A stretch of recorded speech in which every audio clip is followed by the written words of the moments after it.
Versión Radio. Bienvenidos a Versión Radio.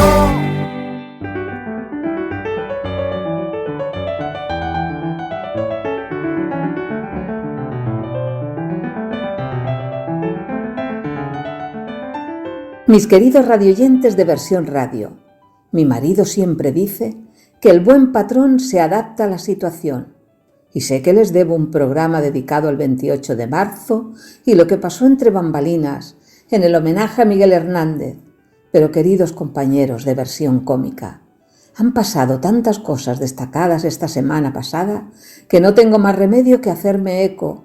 El miércoles pasado tuvo lugar la presentación de una revista y tengo que contároslo. Ahí va la crónica. El miércoles en la CAM, Vicente Molina Foix. Y llovía, pero eso no ha sido óbice para acudir a la cita. La presentación de la revista Turia de Teruel, y como ha dicho Vicente, Teruel y Elche también existen, y así debía de ser por el despliegue de pesos pesados de la sociedad que allí había.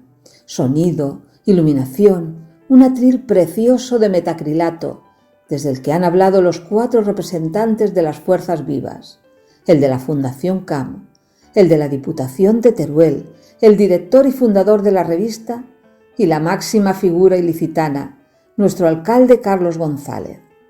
Los 4 han coincidido en la misma directriz: brevedad y mensajes concisos, llenos de conocimiento y de reconocimiento al verdadero protagonista de la jornada, Vicente Molina Foix, porque la revista era un monográfico sobre el escritor ilicitano. Yo ya había tenido el placer de coincidir con él en las tertulias del desaparecido Casino, otra de las víctimas de la pandemia. Pero eso ya es agua pasada, porque como ha dicho el escritor, últimamente viene tanto a la ciudad que hasta llueve. A nosotros nos ha importado poco la lluvia. Escuchar a un orador tan inteligente, tan ameno, con ese derroche de sabiduría. El docto presentador del BAL ha sido tan inteligente que ha comprendido que su misión no era hacer preguntas largas, porque lo realmente importante era escuchar a ese ilicitano nacido en la entonces llamada calle Zumalacárregui, en una casa espacio protegido en el catálogo de Gaspar Jaén, derribada y vuelta a construir como si de una copia se tratara. Nos ha dicho que él vivía para escribir, y he recordado a mi padre, el poeta Ramón Alarcón, que se secó poco a poco, cuando ya no pudo expresarse a través del papel. Nos ha hablado del respeto a las religiones y cómo había dejado de creer, y ahí ya me ha recordado al personaje de Unamuno, San Manuel bueno y mártir, y su grito desgarrado de Dios mío, ¿por qué me has abandonado? Y el trapero, como él mismo se ha denominado, de papeles, cartas, escritos y reseñas, nos ha transmitido su mensaje literario de tal manera que por un momento hemos creído que nos uníamos al paraíso perdido de las tertulias de los grandes escritorios. Ahí está, qué tarde más gozosa y sabrosa. Nos ha confesado también cómo descubrió la importancia de nuestro drama sacro, el misteri, cuando vio el fervor de los ingleses por la festa y al acompañarlos a las representaciones, se unió al grupo de los abducidos por los cantos de los apóstoles y el misterio de la Asunción de la Virgen, sobre todo desde la perspectiva privilegiada de los elegidos que lo disfrutan desde el altar como caballeros electos. Algún día leeremos su epistolario, también guardado por ese trapero que atesora pensamientos, ese hijo adoptivo del pueblo de Elche, que aunque no lo haya recibido oficialmente por culpa de la pandemia que nos ha azotado estos últimos tiempos, Vicente nos hace ser más dignos por haber nacido en este pueblo de la dama y del misteri y por elevar el nombre de esta ciudad a la categoría de los grandes escritores. Y ahí está, esta revista monográfica que da fe de ello y que nos ha regalado a los asistentes al acto, como si no hubiera sido poco regalo el escuchar de viva voz a un disertador privilegiado, maestro de la palabra y de la oración. Y al día siguiente, en el Gran Teatro de Mis Amores, otro acontecimiento cultural en la ciudad. La dignidad de la palabra.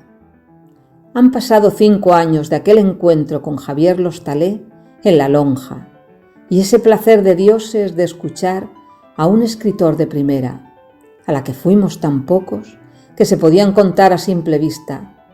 Después la reunión se haría en el vestíbulo del Gran Teatro, y la gran afluencia de público hizo que pasáramos al patio de butacas. Una verdadera gozada de ciclo. Recuerdo la sorpresa al descubrir a una joven cercana a los 30, Elvira Sastre, disertando como una interesante enciclopedia. Era inexplicable, solo lo pude comprender al pensar que Miguel Hernández murió con 31 años con una obra ingente, teatro, poesía, cartas, y entonces, solo entonces, lo pude comprender. Han sido unos años de efervescencia cultural increíble, y de pronto acudo al último encuentro poético y compruebo que somos muy pocos. Me llena de tristeza la ausencia y me duele el alma al pensar lo que ha hecho con la cultura la maldita pandemia, que ha azotado el mundo, y me siento descorazonada, pero me recupero enseguida.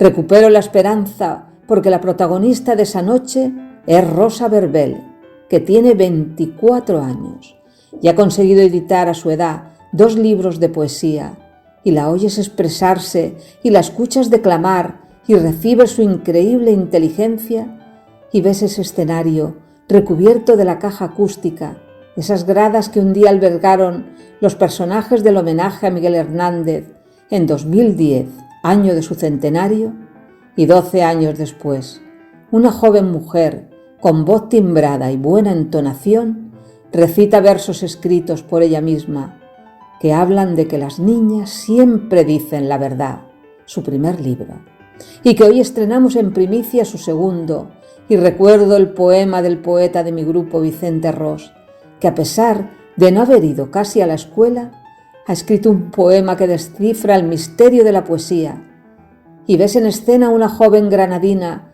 que rezuma por sus poros el influjo del Lorca y que aprecia el paisaje ilicitano, que quiere ver el misterio y que se compromete a escribir unos versos que hablen de subir al cielo, emulando a los protagonistas del drama sacro, y te llenas de esperanza, y sabes que mientras existan niñas mujeres capaces de escribir como Rosa Verbel, comprendes que la poesía nunca morirá y que llegará el día no muy lejano que colguemos el letrero de aforo completo. Y no quiero dejarle sin saber cómo define la poesía ese poeta que ha entrado a mi grupo de teatro en el Malgrán para hacernos más dignos. ¿Qué sería el mundo sin poesía? Sin palabras, sin caricias, sin canción, copla ni fandango. ¿Qué sería un caminante sin camino, ni manta, comida ni destino? ¿Qué sería la vida sin romance ni alegría, sin prosa ni poesía? ¿Qué sería el mundo sin amor, sin familia, sin patria, sin perdón, llanto ni risa? Todo sería plano, el tiempo no correría y el sol no sería necesario. Nadie encontraría una mano tendida para poder ayudarnos. ¿Qué sería la vida sin poesía, amistad ni fantasía? ¿Qué sería?